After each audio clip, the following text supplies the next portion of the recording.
I have a friend who says or talks about the perspective that God has on life, i.e. his worldview versus our worldview. Now, putting aside the fact that some of you who are listening there may be surprised to hear that I have a friend, considering some of the things I say, it's very, very helpful, the insight he brought to me, which was this.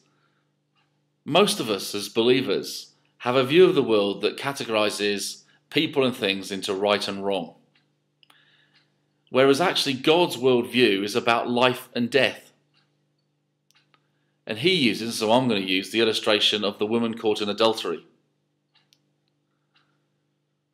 The people that brought her had a view of right and wrong. They just wanted Jesus to declare what was right, what was wrong, bring judgment. But Jesus seemed to have another agenda. He wanted to bring life, not death.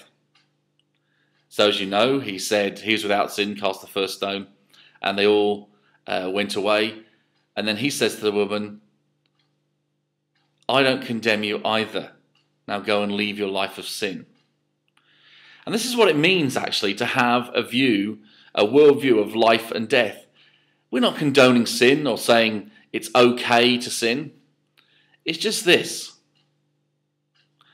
Our view of right and wrong normally has things back to front. We want people to behave right so they can be accepted. And as Dr. Phil of the sort of the Oprah show fame says, how's that working for you? Again, I've been around long enough to know this just destroys people. Because they can't behave well enough to be accepted. Normally what they do is they pretend to behave well enough to be accepted. And we end up with all sorts of hypocrisy amongst God's people. Whereas God's view is life and death. He says to the woman, I don't condemn you.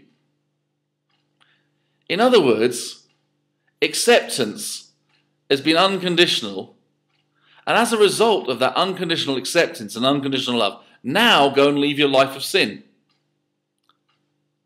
It's the opposite to the way we normally think of things. It's not do right and you'll be accepted. It's no, be accepted and you'll do right. As the hymn writer John Newton put it, it's amazing grace. Grace isn't just letting you off. I think this is a mistake that people often make. No, grace is the power and resource of God to enable you to be all God intends you to be. And it starts with that unconditional love and acceptance. God would say to you, he doesn't condemn you. He accepts you. Now, go and leave your life of sin. And you know what?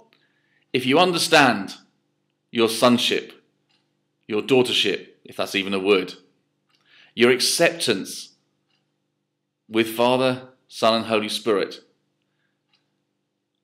then actually walking from that and through that and in that, you'll have the power, the ability and the grace to leave your life of sin and walk in a life of righteousness.